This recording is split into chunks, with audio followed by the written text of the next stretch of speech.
Hey everybody.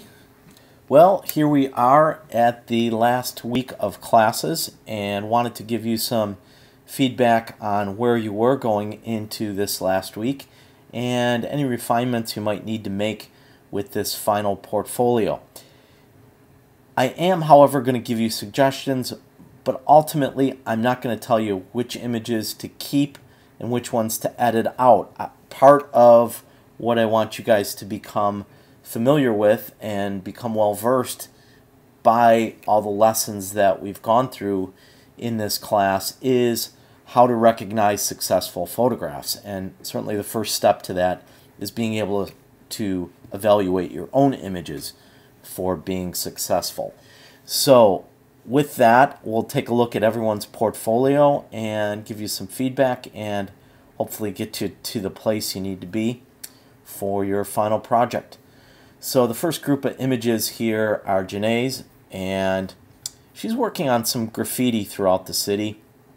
And by the way, if you'll notice, I'm working in preview right now just so we can kind of go through all the images pretty quickly at once and then come back to the ones that I think work really well for the project. So Janae, the thing that is going to be a challenge for you here is you've got so many images that have a lot of color, a lot of visual energy to them, but a lot of kind of similar motifs, I guess we would say. So as I'm trying to narrow my portfolio or narrow your portfolio down to 8 to 10 images, I think you want to find 8 to 10 images that are distinctly different out of this group. So maybe we start with looking for the images that are your home runs or your best images. And image number 6 here, I think, is a really strong image.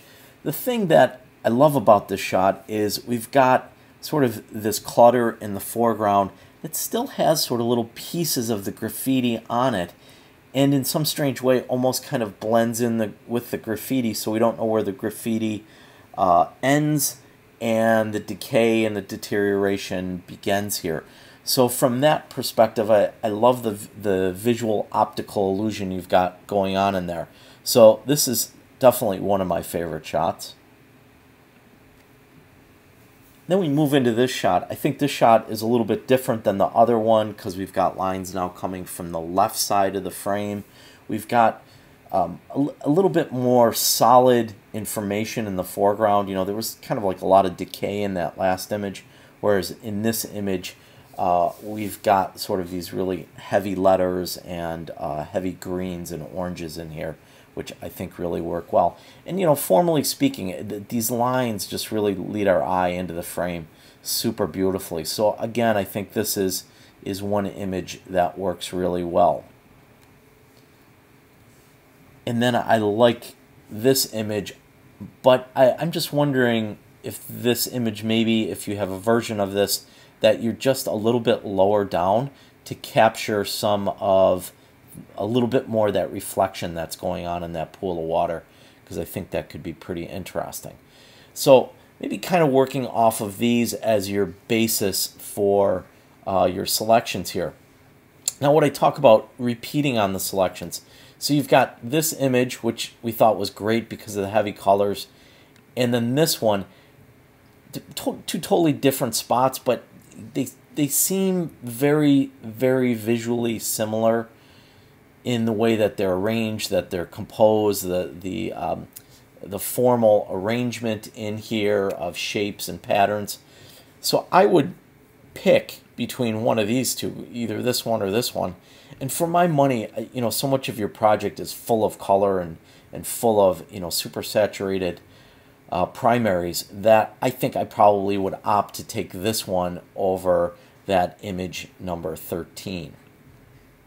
And then in the same way, we've kind of got this image and this image, which again, are clearly two different spots, but they sort of have the same visual feel with this little bit of decay on the ground that kind of blends or almost morphs into this wonderful colorful art in the background. So I would probably, again, for my money, opt for this one. I kind of like the optical illusion that's going on in here.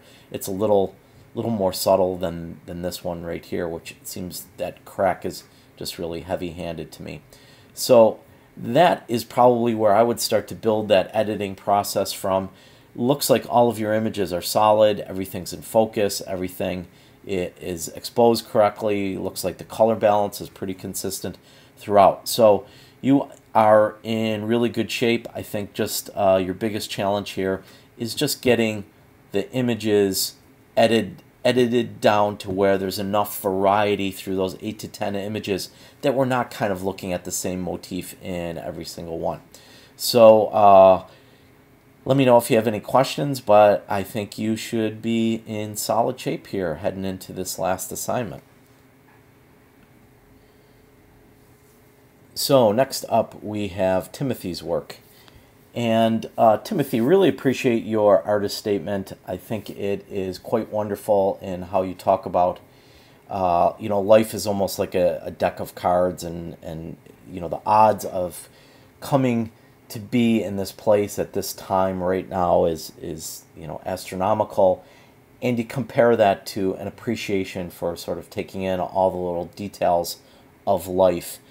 And I think it's really well written and is in many ways very poetic, as we talked about in the module trying to get there. So I like that a lot. The tough thing here, though, is when we come to your pictures, you've just got too many images, and the topic is almost too broad, because conceivably anything could really fit into this notion of the appreciation for life that you're expressing in your artist statement here.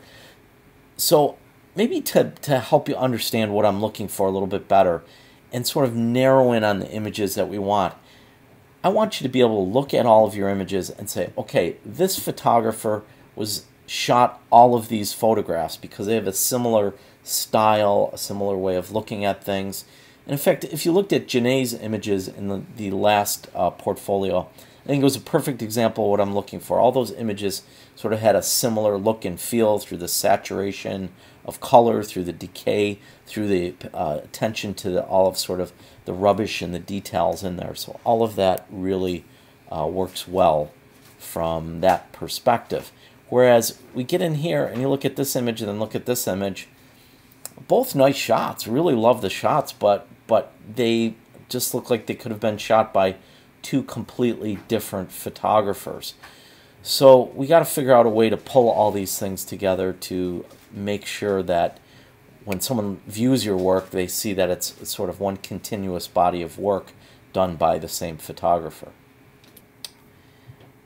So let's kind of focus in on a little bit of the images that I think we grouped together. So like this image, this image, this image, this image.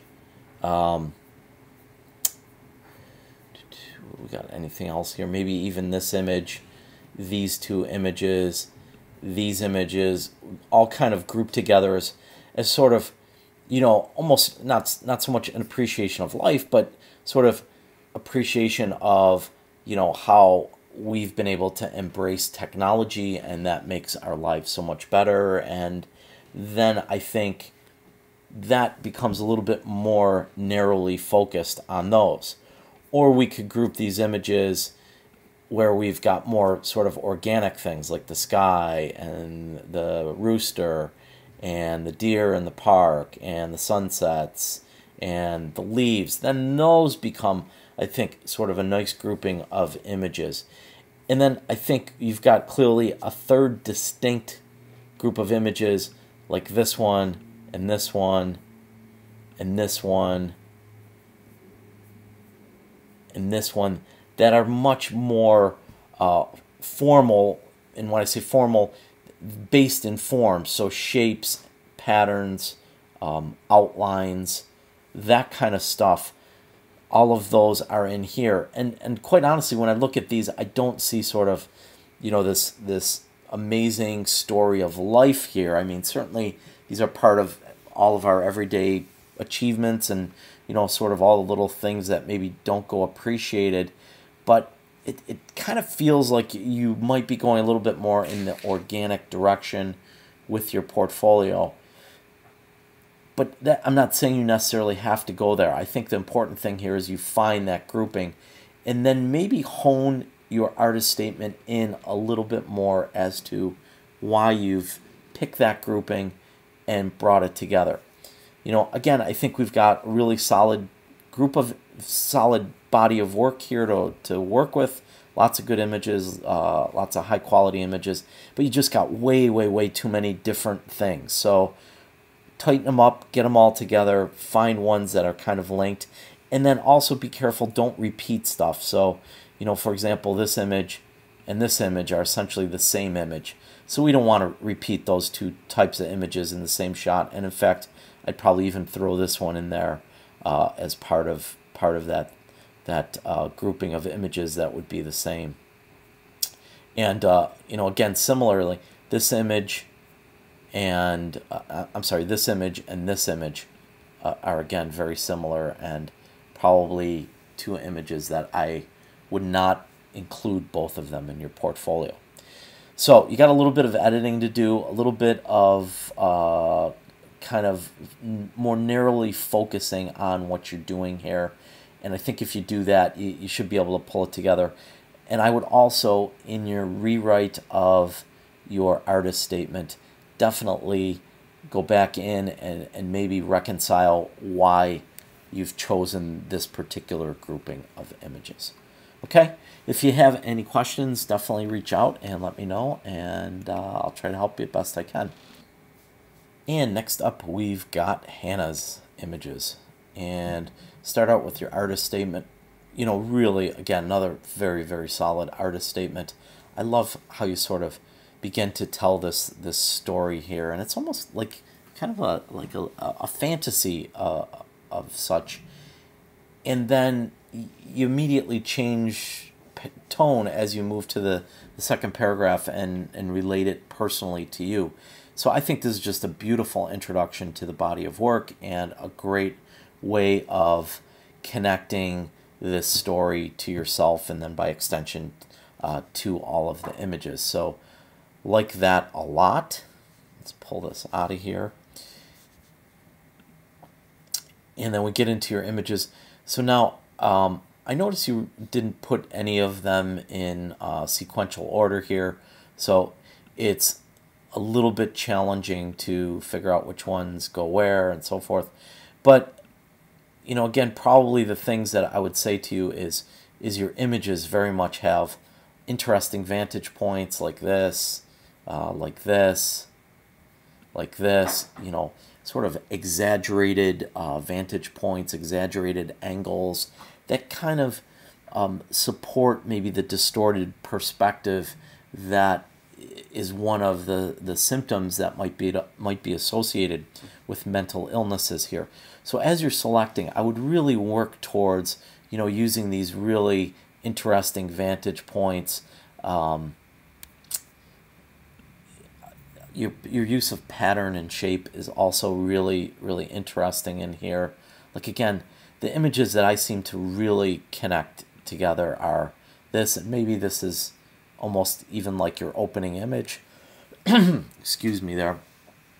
Because it does reflect that story. Then you've got this image, you've got this image, got that image, that image, that image.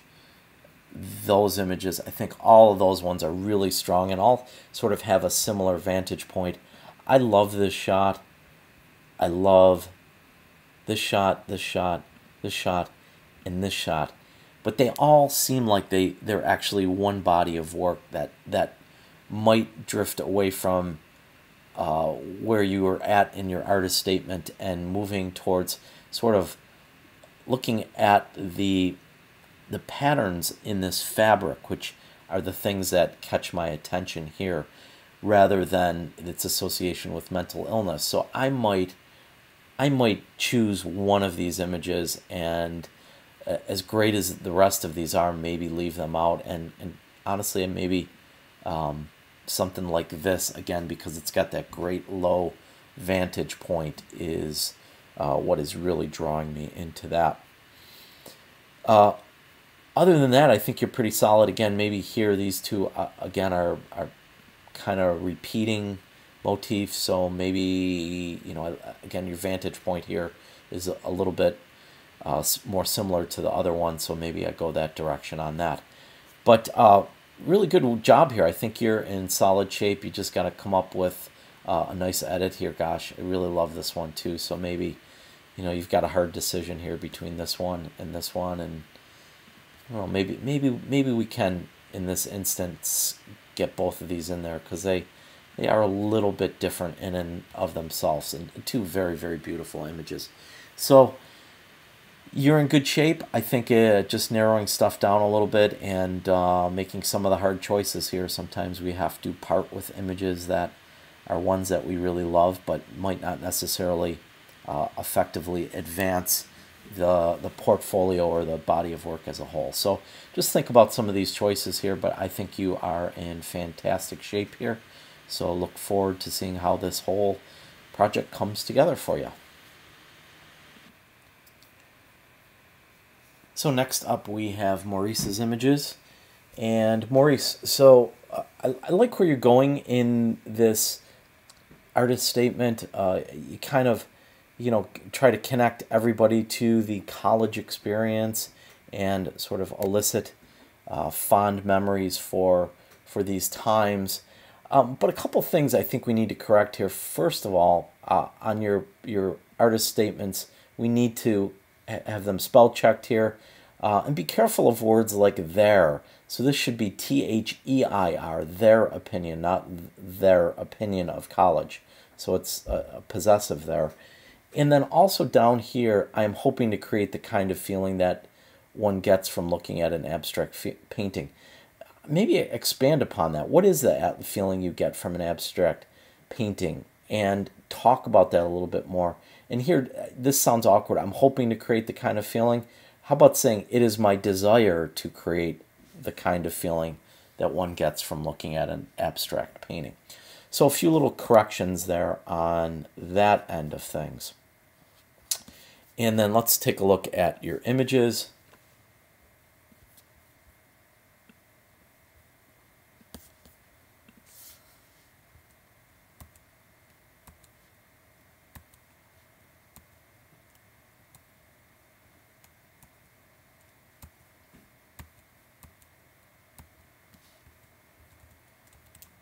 So the images that really stand out for me, certainly this one right here, although be honest with you, this image looks like it's a bit out of focus, so I would immediately discard that out of the group there. I think this is a solid image, but it feels a little bit on the static side, but I think the beautiful colors that we have going on in there work well. This is a beautiful portrait that certainly, we talk about fondness for memories here. That big smile sort of makes you remember the personality that's kind of behind that faceless cash register. So like that a lot. Kind of an interesting gesture going on here. So certainly we can live with that. This image feels a little bit forced. And, I know you're sort of like playing off of the symbolic relationship that's going on there, but it feels kind of a little bit staged, and similarly, this one feels a little forced and staged too, a little posed. So, I kind of like the ones that sort of are these little random bits of life. This one, maybe it did stage, but it has a feeling of like, you just came across this scene and found it. I love this shot. I love the perspective with the two people in the foreground here that really frame this. And, for me, as a person who's experienced Old Main for a long time, this kind of really does evoke the feeling of being in that place. So I think that works really well. Pile of laundry, certainly that is part of a college student's life, and the vantage point you're taking there is great. Nothing wrong with this photo at all, but it feels just kind of obvious. And again, if we had to draw a picture of what a college student does and put it here all together, this probably would be it. And it just does so in a very obvious way. So again, I probably would think about getting rid of this. This is a neat shot, but again, it looks like it's a little bit out of focus. I'm not necessarily sure that it really ultimately works with the project. And then your landscape. I think this is a beautiful landscape shot. Maybe this is your opening image in the series. I did also want to point out you submitted some other images that were camera raw files, CR2s. Make sure that you're submitting JPEGs for the final portfolio. You do have to submit JPEGs here. And if we look at these images, I think that other image maybe was a little bit more interesting position, but one of these two makes the cut. You just have to decide which one it is, whether you like that one better or this one better. So that's going to be your call. Again, I think this image is pretty interesting here. And, you know, this one, again, kind of out of focus here. So, whoops, sorry. You know, it's not in sharp focus. So I think, again, we can kind of pull that one out of the group and discount it immediately. So I think you've got some stuff to work with here. I'm not sure whether you've got fully 8 to 10 images, probably 7 to 8 really solid images.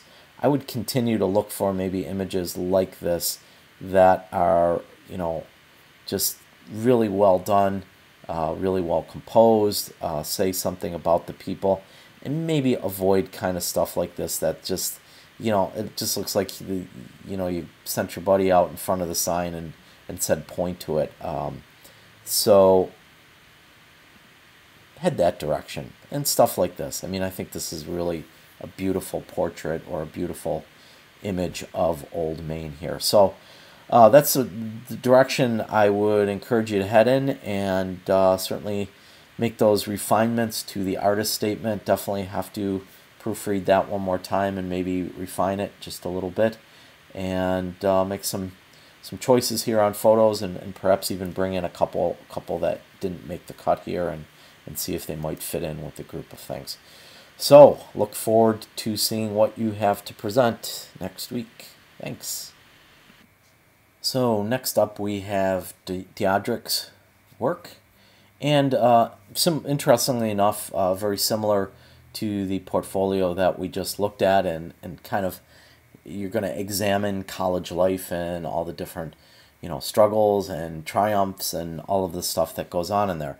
So, you know, certainly a very poignant and personal project for you, so I like it from that perspective. I do have some problems with your artist statement, though. One of the things that we talked a lot about is you don't really want to tell people how they should feel about things in the artist statement. So, you know, you say here, overall, you will be overjoyed and overwhelmed. Well, in doing that, you almost kind of set the bar for people. What if you're not overjoyed and overwhelmed? And you know, when I hear those really, you know, they're very euphemistic, very, you know, hyperbole, overjoyed, overwhelmed. You know, I'm expecting like to be blown away by these images, and you know, this is not to say that your images aren't great, but when you use that kind of language and you're saying that the viewer must feel this way, you're probably setting yourself up for failure. So I really don't want you to tell people how they should feel.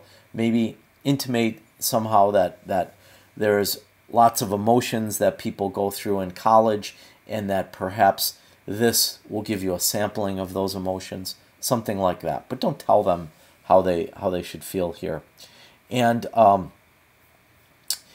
also, this sentence right here, the photography portfolio titled "College Struggles and Triumphs" by Deodric Barnes explains it all. You don't. This again is we don't need this, because we know what the portfolio is and who the portfolio creator is, which is you.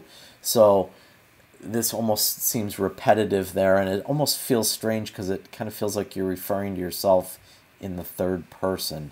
So maybe pull that out of there.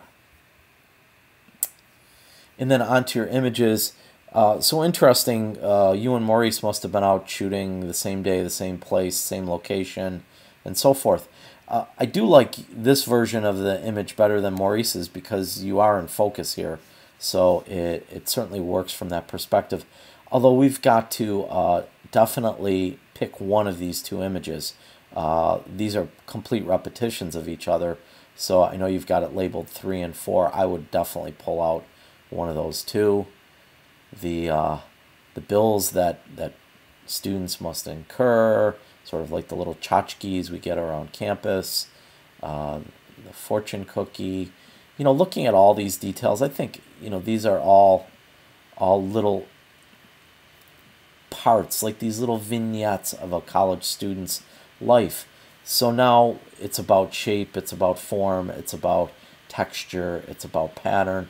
This to me seems like what your project should be about.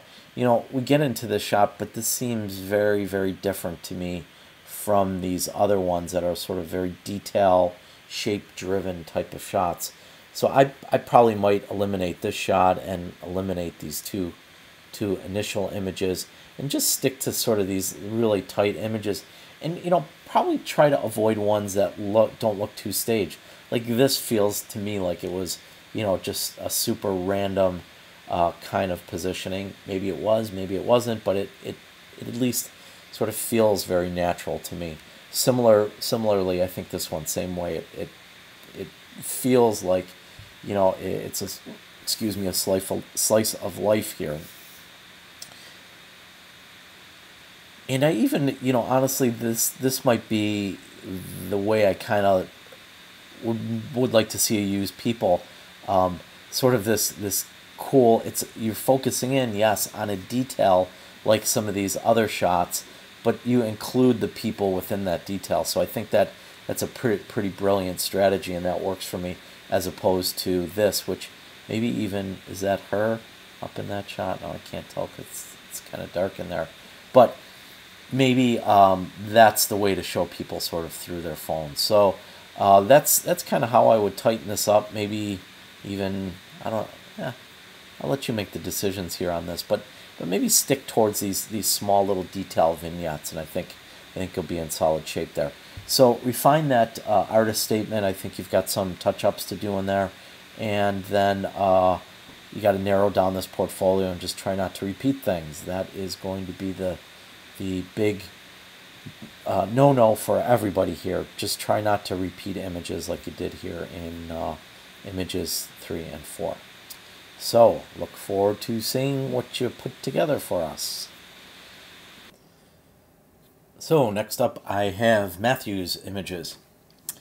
So Matthew, in your artist statement, talk about Forest Lawn and just seeing the beauty that is over there, which certainly a lot of people do not see because they're afraid to go in cemeteries, or, you know, kind of whistling by the graveyard, as they say.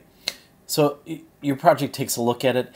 A couple things in the artist statement that I want to call your attention to. So first of all, a couple times you say hopefully by looking at this, hopefully the viewer will think, hopefully. I don't want you to use that terminology because it seems very wishy-washy, and it kind of sounds like you're not really that confident of your images. So we want to be firm, we want to be direct, we want to sound like, you know, these images are powerful, these images are something that I'm passionate about and I really believe in. So, you know, you don't want to say hopefully the viewer is going to see the beauty that I see when I was taking the pictures. That's just, it doesn't sound poetic or you know, like a person that really is confident in what they create. So I really want you to work on that and see if you can refine that a little bit for me, especially this paragraph. I think your first and third paragraph here are pretty solid. And then going into your pictures. So your challenge here is a similar one that a lot of people have. So we've sort of got this water image. And, you know, is this one better? Is this one better? I'm not sure I'm ready to make that choice right now, but unfortunately you are going to have to make that choice. But in any case, I certainly would pick one or the other, not include both of them. And I would just also ask you, Matthew, to to kind of ask yourself, so if I just threw somebody out in the cemetery with an iPhone, do you think that they would come back with images similar to these? Because these images are from pretty common vantage points and pretty common areas of the cemetery. So maybe consider that a little bit as you're picking your images, and think about getting ones that might not necessarily be so obvious. And, I hate to be blunt, but I kind of feel like both of these images are pretty obvious.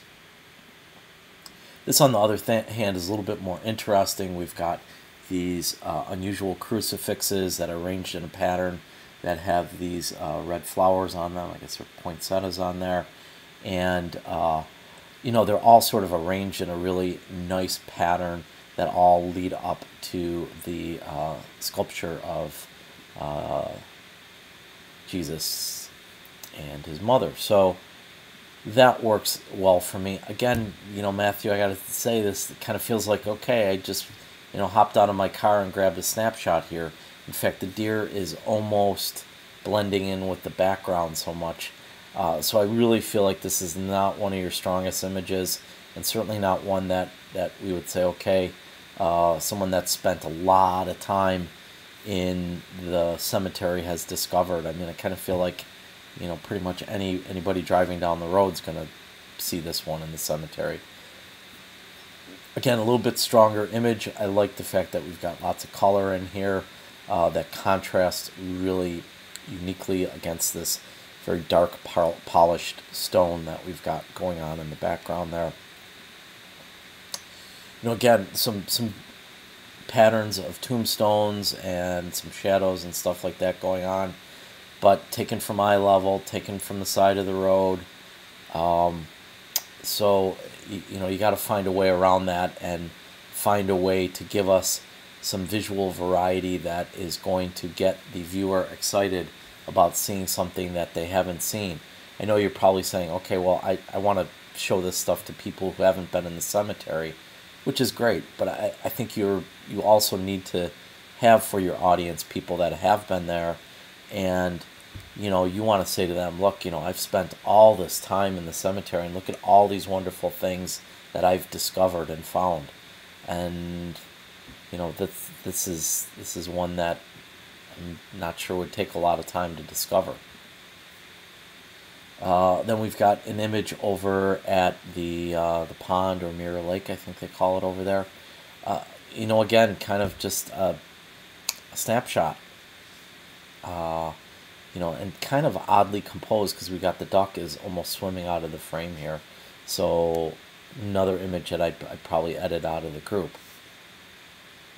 Then we get back here, I think strong image. We've got, the repeating patterns of the leaf, the bright red that just stands out like a red rose on green grass. So it really works here, really strong image. I think, this one's a little bit better work. And, even this one, I think, when we start talking water, so much better than these two, just because you've added this extra element of the reflection of the trees in the water and some of the stones even that are going in there. So I think that image feels a little bit more unique, a little bit different, a little bit more discovered.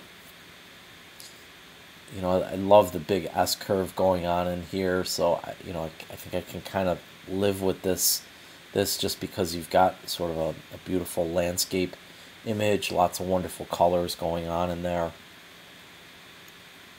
More tombstones, trees, again, something that I think, you have flashes of brilliance here in 5 or 6 of these images that really, show the viewer something that they wouldn't casually observe. This is someone who's looking for details, looking for unique features, looking for some surprises.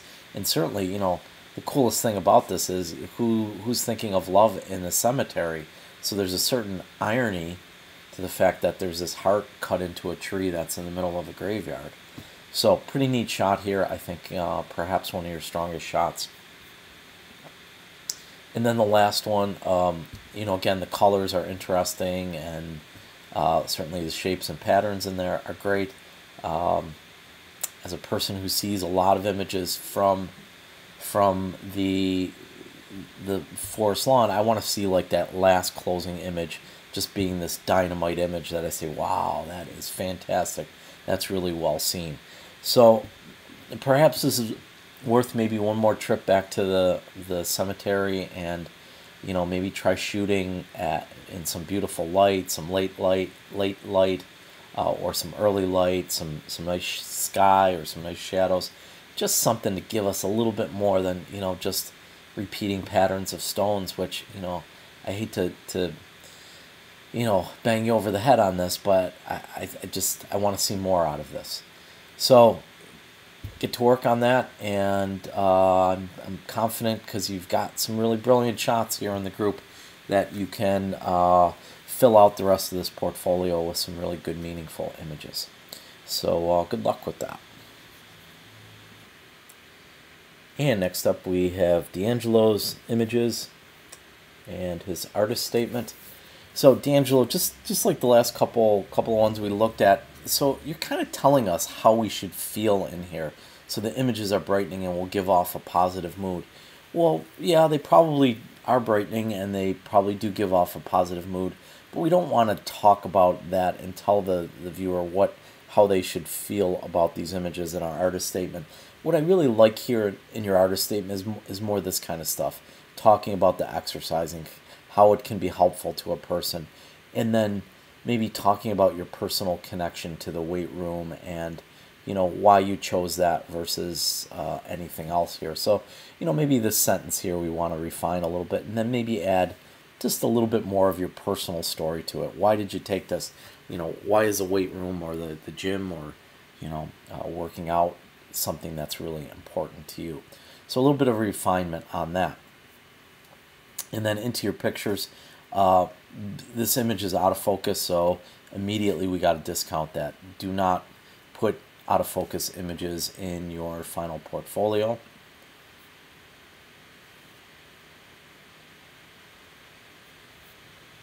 Sorry, we crashed up there for a second. And we've got your image here with a lot of chaos. I mean, it just, again, kind of feels like you just pointed the camera in the direction of a bunch of weights. There's not really one spot that we can say, okay, my eye goes here or my eye goes there. This image maybe is a little bit stronger if we've got, one person in the background here that's using this piece of equipment or something like that. This just feels kind of like cut off and, oddly framed and kind of very busy without, busyness can be good, but busyness here just doesn't have any sort of direction there. So I'm not too crazy about those first couple of images. This one I think is a stronger image. I love the motion blur there combined with the sharpness to the machines in that part. So I think you're in good shape on that. Nice image, and I even love sort of the dude that's looking over at all the other women that are running on the treadmills, whether comparing times or just checking them out or whatever the case is. I think it just adds a little bit of spontaneity and extra interest to that image.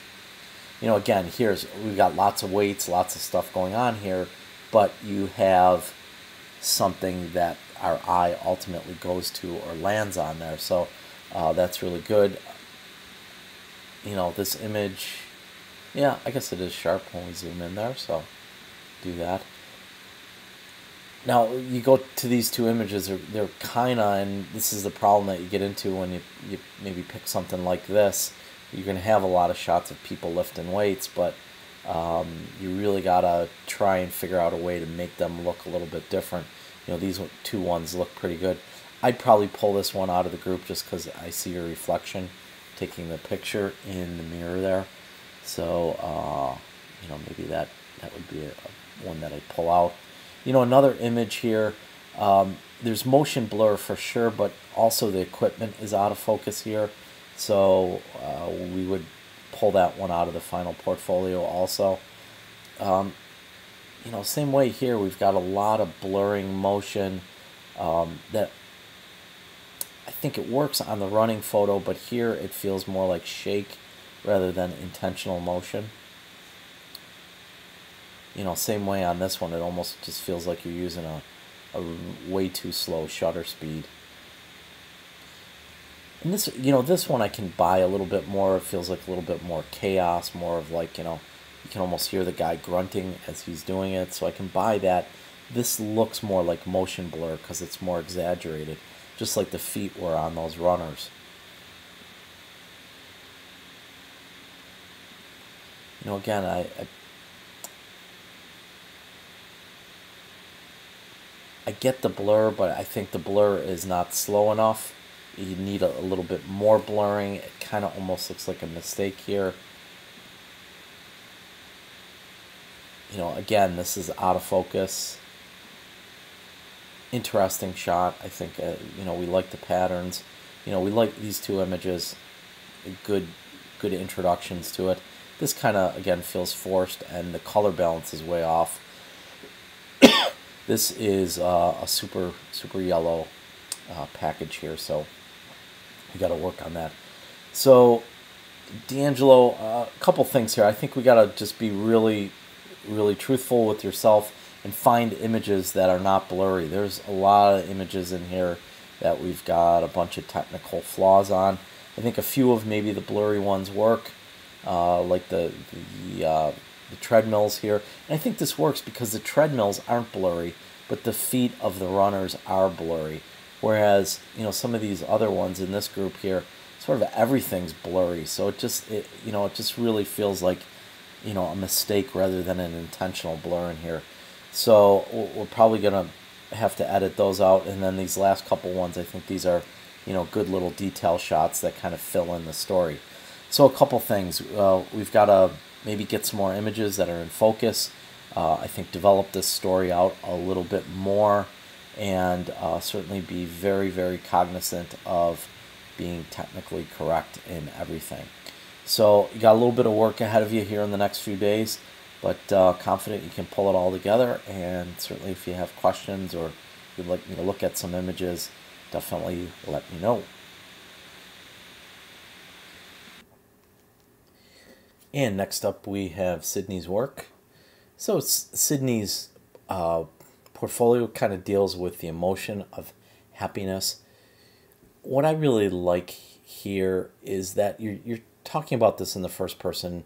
You talk about, like, I believe in happiness. You're not saying to the viewer, by looking at this, you are going to feel happy. You're kind of talking about how you feel and how what you feel is being expressed in these images. So I think that really is something that kind of differentiates the way you take on this emotion as opposed to some of those other ones. So I like how you start that out, and I think that works really well for a portfolio.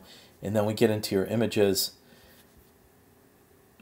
So we did talk about this a little bit through our email conversation, but I think the images that really work for you are the images that have a lot of color and a lot of saturation to them. So, these first four images, lots of color, lots of saturation, lots of light. These two images, you've got a flash, it looks like a flash went off here. So you've got a flash and then sort of a half empty, almost kind of sad tree, it's almost like it's slowly dying. So I kind of feel like these two really don't fit in very well with the rest of the group here. And similarly, this one is it's got lots of color, but it feels almost a little dreary, and again, sort of that everything's dying kind of look to it, and sort of the color is sort of like a greenish yellowish, I hate to say it, almost like a pukey-ish color. So I think probably we pull that out of the group. This is a little bit brighter. Again, it looks like maybe you used a flash in here. I would definitely brighten this image up for sure. And this image, I think this is a really good example of what we're looking for. Again, beautiful image, but I don't think it has that really dynamic color that we'd like to have. Maybe in Camera Raw or in Photoshop you can pull the greens up a little bit and give them a little bit more saturation, and then maybe perhaps this image kind of will end up fitting in with the group. But as it stands now, it kind of feels a little flat and washed out rather than heavily saturated. And then your two images here, again, for everybody, this is a perfect example of what I talk about in terms of repeating images. Both great images, both portfolio worthy, but you don't want to put both of these in there because they're essentially the same image, just cropped a little bit different and slightly different vantage point. For my money, this is the one that I put in there just because we've got this beautiful plain trail that is kind of adding another graphic dimension to the image. So I like that. You know, kind of a dreary image, certainly not one that I would connotate with happiness.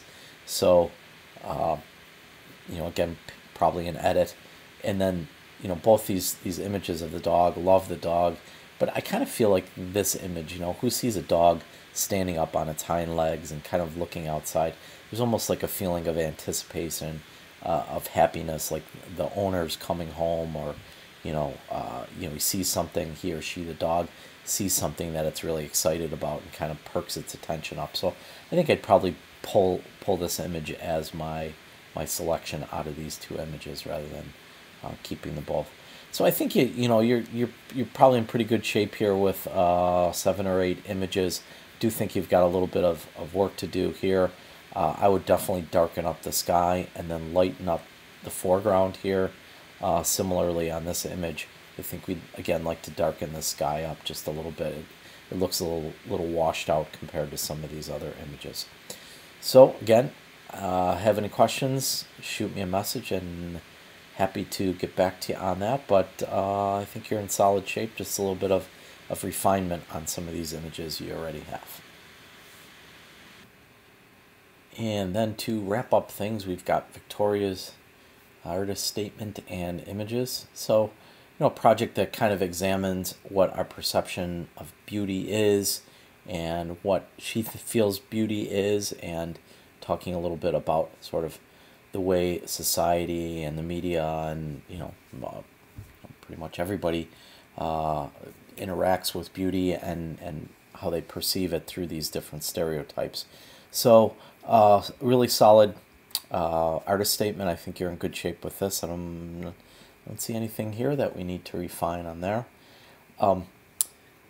So for this assignment, Victoria, you were supposed to turn in images, not contact sheets. And, you know, I know things can maybe be a little confusing with the online structure, but really try to read the instructions very thoroughly and make sure you turn in what we need here. So I think that looking at these images, and pardon, we got to kind of scroll in to look at these. You know, I like this stuff here as good introduction, interesting vantage points, down very low. It kind of, and I think this is just like, you know, your perfect opening image right here that talks about beauty and, you know, almost says that this is beauty. And then, you know, what I see in all of these images is sort of these really, really happy faces and happy smiles that sort of are very authentic and genuine. And I guess if I was going to pull anything out of here, I might start looking for images that perhaps look as though the smile is a little bit more forced or kind of coaxed out of the subject. And maybe this one would be an example of that. So we think we'd start maybe editing that out. And, you know, another thing that I would do here, you know, it looks like you're using a lot of similar people in these images. So, you know, here we've got the same person. I would probably pick one of these two images, and I guess I'd probably go to this one because I think the smile feels a little bit more natural. But I'm not necessarily 100% convinced that would be the case. You're going to have to make that choice. And I also would avoid going to black and white here. I think keep your whole portfolio either in color or all in black and white. And I think in this point, sort of color, your color is really beautiful and natural and realistic. And I think that, you know, when we talk about beauty in magazines, one of the things that magazines do is they sort of convert stuff to black and white to you know, kind of create an image or an aura around a subject. So I think, you know, the naturalness of your color is just so genuine and you know, realistic, that I think that probably would be the direction to go, rather than having black and white there. So again, think about that. And then again, you know, choices here. I think we've got to choose between, you know, this or that on these images. You know, with the check shirt, it's kind of a repeating pattern, even though they're a little bit different vantage points.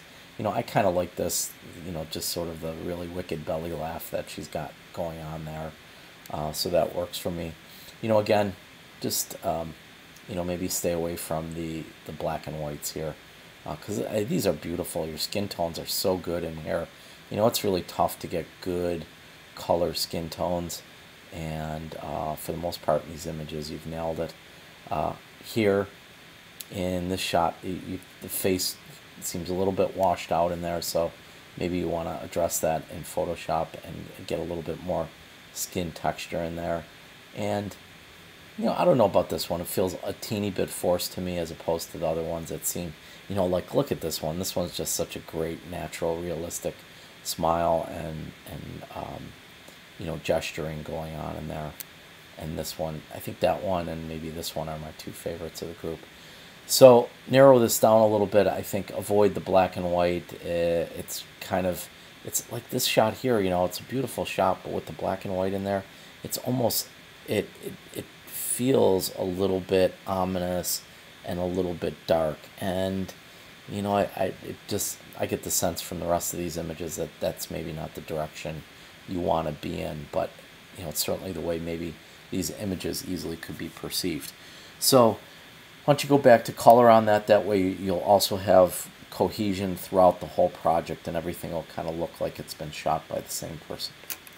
So if you have any questions, give a shout or send me a message, and I can expand upon some of these comments.